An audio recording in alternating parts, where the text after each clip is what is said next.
Check 1 2. Check 1 2. All right. Checking, oneing, twoing, oneing. We are live. We are live. We are live. I think everything's working as well. This is a soft opening, if you will, a soft live. Want to give some quick thoughts on what the final current roster is for the Bears, as well as just do some in house testing of some systems here, of which I'm not happy with because I want to use some graphics, but my software and my YouTube, they're not communicating. There's a failure to communicate, and I don't know what the hell it is. And it's quite irritating. But, we keep it moving. All right, so can't use the software, can't pull up the screen sharing, but we will proceed. All right. So we can get all of the bugs and details worked out for when we do go live and are able to share the screen with the appropriate softwares for streaming and such. But that is not happening as of yet. What the fuck? So as we figure out the tech support issues, real quick,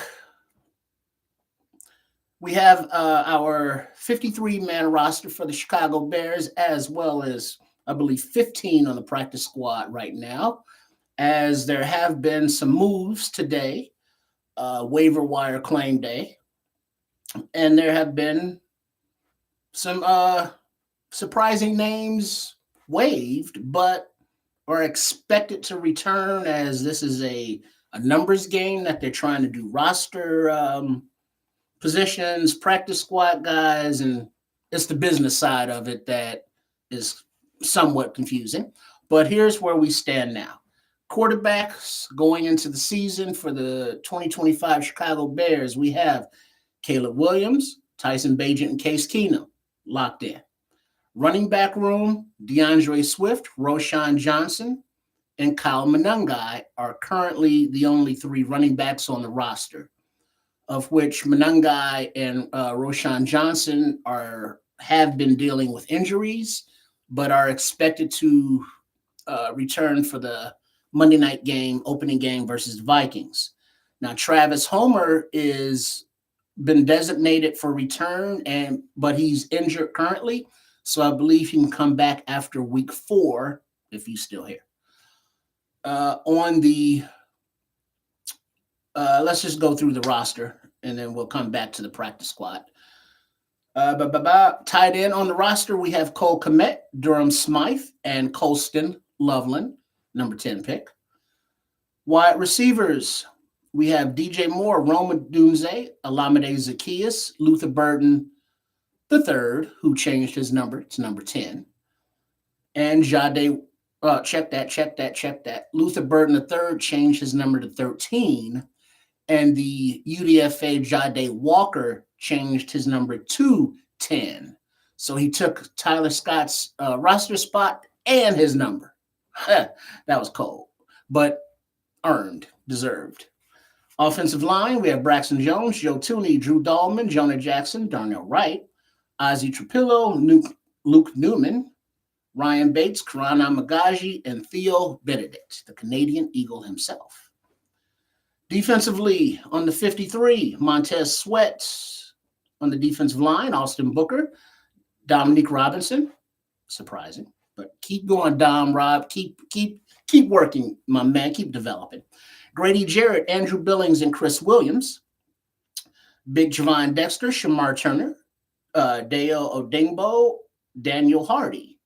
For linebackers on the roster, we have T.J. Edwards, Tremaine Edmonds, Noah Sewell, Ruben Hippolyte II, Carl Jones, and the waiver wire claimed DeMarco Jackson from the Saints, who has familiarity with Coach Dennis Allen's scheme and was a special teams beast demon in New Orleans, racking up lots of tackles there. Cornerback room had also a waiver wire claim to add to Jalen Johnson, who we still haven't seen this preseason, and dealing with, I believe, a soft tissue injury. Tyreek Stevenson, Nashawn Wright, who got kind of exposed versus the Chefs, Josh Blackwell, Nick McLeod, and then the claim made for Jalen Johnson. Yeah, that one. He was here a few seasons back. UDFA that worked and grinded, was very good on special teams, came in the defensive backfield a little something. But then he left as a free agent, went to Arizona, I believe, for a year. Now he's back. This is a different coaching staff, a different scheme than he was in when he was previously here. But Ryan Poles in the front office are familiar with the player. And obviously they feel he can contribute. Safeties, we still have the four of Jaquan Brisker, Kevin Byard, Elijah Hicks, and Jonathan Owens. And then special teams on the roster currently, Cairo Santos and Torrey Taylor. Now I say currently because today, to make room, I guess, for the waiver wire claims, the Bears waived all-pro kick returner and wide receiver Devin Duvernay, and also long snapper Scott Daly. So being that those two guys specifically are vested veterans means that you don't have to worry about them, I guess, being snapped up by other teams for wire claims because they're not eligible for that. So there's been some kind of deal / arrangement with the Bears front office and these players and their agents to, it's like, all right, we're going to waive you today, but we want you on this team going forward. So next week, once all of the business works its way out with the roster positions, with the waiver wire people, with the practice squads, I believe that they're going to bring him back. Because if they don't bring him back, we don't have a long snapper. And then the all-pro kick returner is now it's like, well, who's going to return the kick? So that's going to leave a lot more questions than answers. Now, on the practice squad, running back Britton Brown is the only one that they brought in. No wire claims for any other running backs and no practice squad signings for other running backs. Okay, on the practice squad, Stephen Carlson has come back, which is cool. He looks decent in the preseason. He can block. He can, go out and do some catching. So that's nice. All right, brought back on the wide receiver, Miles Boykin, Maurice Alexander, and J.P. Richardson, all on the practice squad. Offensive line-wise, center Ricky Stromberg and offensive lineman Jordan McFadden were brought back. Defensively, on the defensive line, Jonathan Ford, kid's a Canucks guy, who hasn't shown much this preseason, but he's back on the practice squad, as well as Jeremy Croma. In addition to Xavier Carlton, the UDFA from this season, and the veteran Tano Passanio. So he knows the system. He's a veteran, ready to step up in case of injury or whatever need, but he's not on the active roster. All right, cool. In the linebacker room, we also have Amen Bamiga. He's on the reserve / injured designated for return list. So he can, I think he's eligible to return after week 4.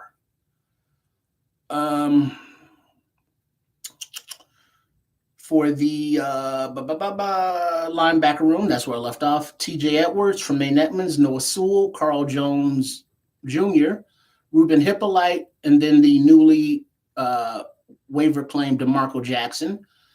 Now, I already said that, but the practice squad, that's what the hell I was doing. Duh. Power Echols is also been retained.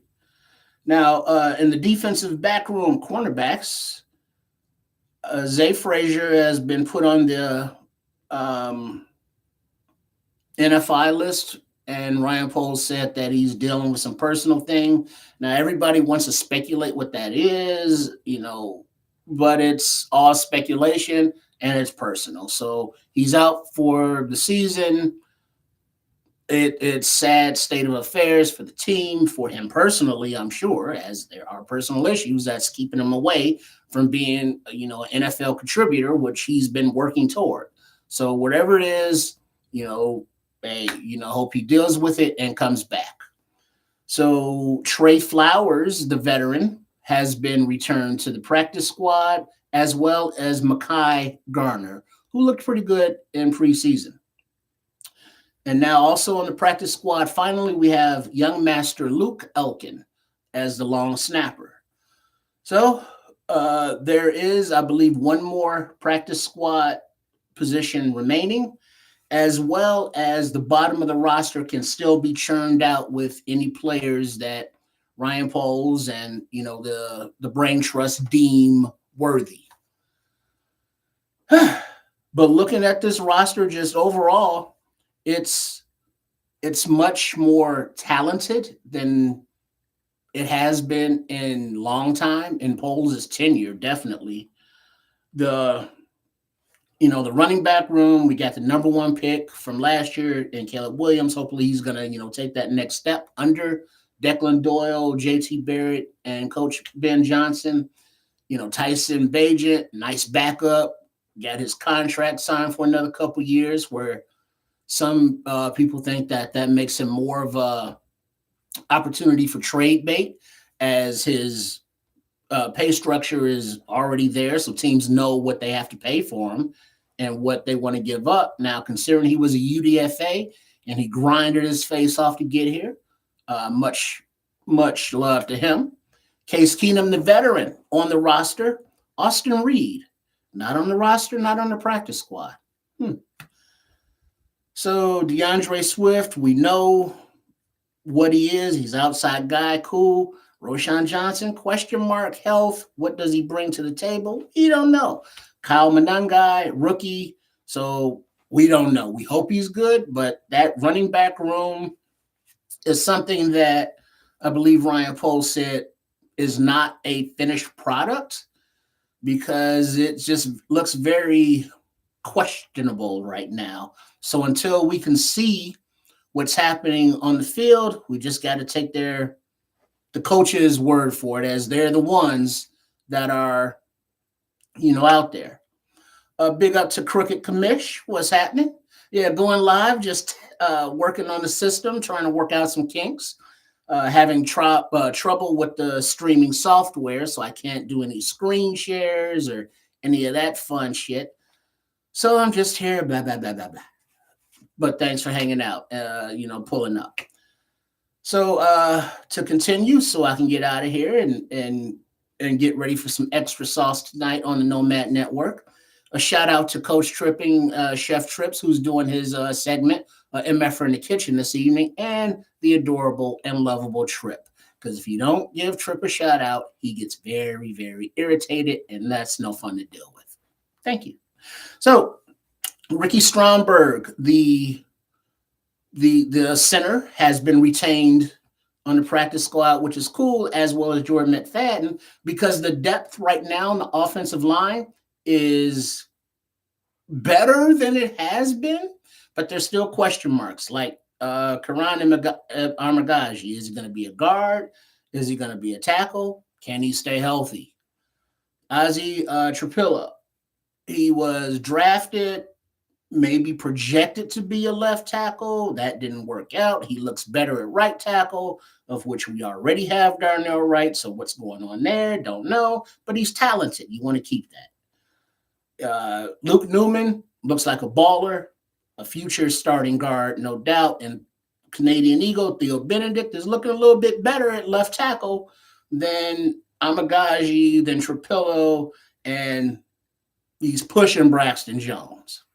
So overall, the offensive line is not solidified, but it's a hell of a lot more than it has been, with the main question mark on the starting unit being Braxton Jones.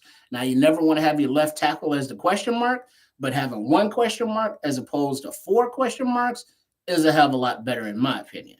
And Braxton's been working his ass off, but is it enough to keep him going forward, to earn that second contract? It's like, well, on a team friendly deal, maybe, but it's like we need to keep raising our expectations for these players, for this team, for the talent level. Keeping mid for mid's sake, yeah, that shit's out of here. We need to raise these expectations. The floors need to be higher.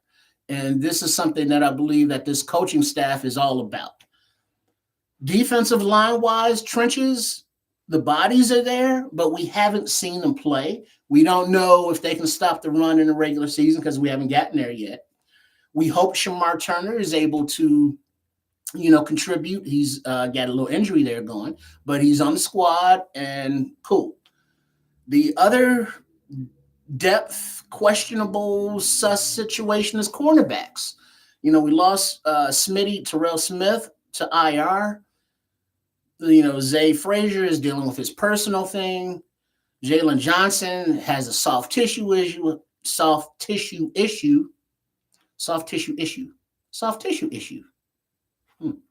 I amuse myself sometimes. Excuse me. But he hasn't been, he's been in camp, but he hasn't been able to practice, with the team all camp. And that's going to be a thing to watch week 1. But luckily, side note, the Vikings wide receiver room is in turmoil themselves. So maybe this will give the Bears secondary an opportunity to get settled in.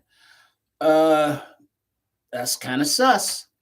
And then the 4 safeties that we have. Love Kwani B, but his injury history is like, who we got behind him?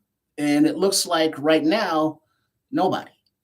Maybe Nick McLeod, he can fill in as, a safety as well. But Tysheem Johnson has been waived, injured, released, and Alex Cook has been waived. So there are no, safeties back there. So my main concerns are running back and safety with a little bit of cornerback thrown in there. The trenches have been addressed. They just have to come together. This is the best goddamn wide receiver room I think we have seen around these parts like ever. Granted, they have to be on the field and see them produce, but on paper, which this all is, yeah, that room is deep. So tight end, Ben Johnson likes to run, 12 personnel, a lot, 2 tight ends. So you would think you would need 4 of them. So each one has a backup, but we did see Durham Smythe in as a quasi fullback. So they're going to be deployed strategically. So it's like, yeah, this roster is coming together. It's Cairo Santos, special team wise, can't ignore the special teams. His leg has gotten stronger, and if he can incorporate that with his reliability from 49 and in to 49 and out, that's a major plus. And Torrey Taylor, 4th round pick, all right, punter, what you got? We're going to need to see some more coffin corners. We're going to need to see a lot of pinning the opposing team deep. So, yeah, here's where we're at. And like I was saying before, Devin Duvernay is probably going to be back as a returner. So, yeah, here we are. The Chicago Bears roster, the practice squad. There may be a few incidental moves here and there, maybe in the running back room, maybe in the cornerback room and the safety room, as I mentioned. So yeah, I'm excited. I'm optimistic, but realizing it only matters if you win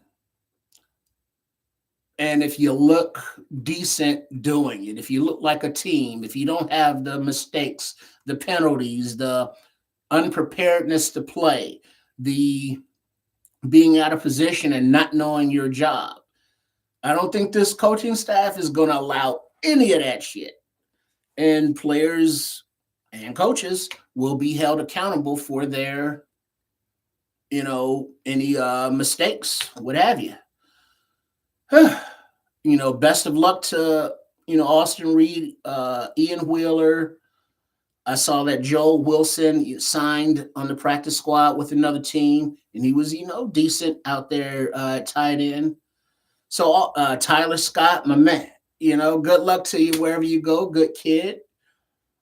Uh, uh, Torrey, yeah, Miles, yeah, Glazier. Zach Pickens didn't work out. It was quite a disappointment, being that he was a third round pick, but just never shown up.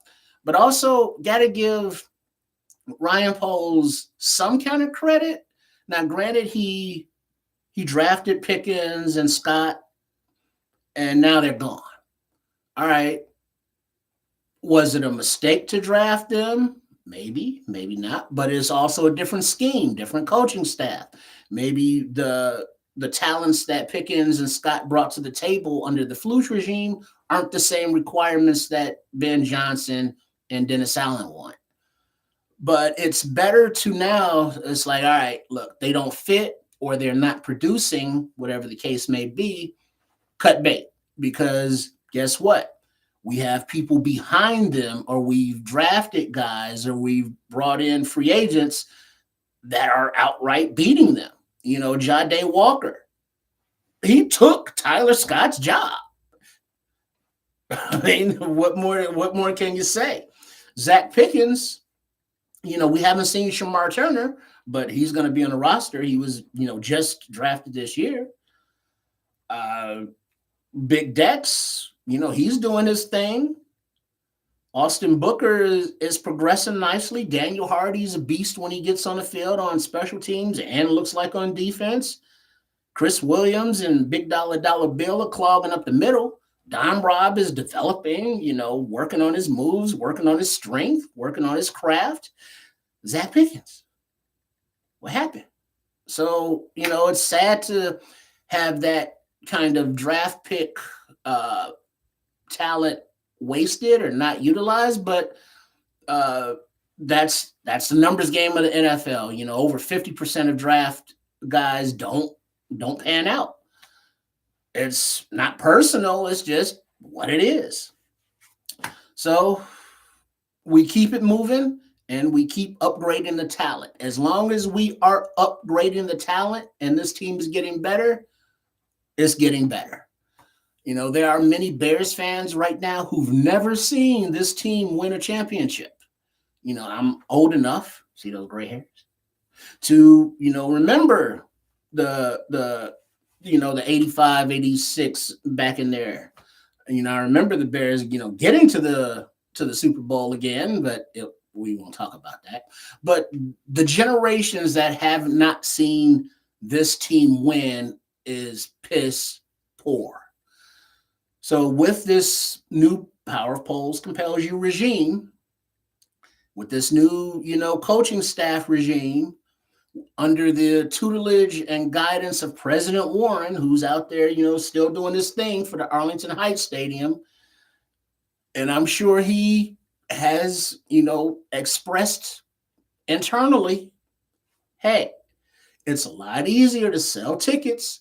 It's a lot easier to build a property and attract people if we have a winning product on the field. Looking at you, Ryan Poles. Let me give you the resources you need to make winning happen. And now it's on Ryan Poles to make it happen.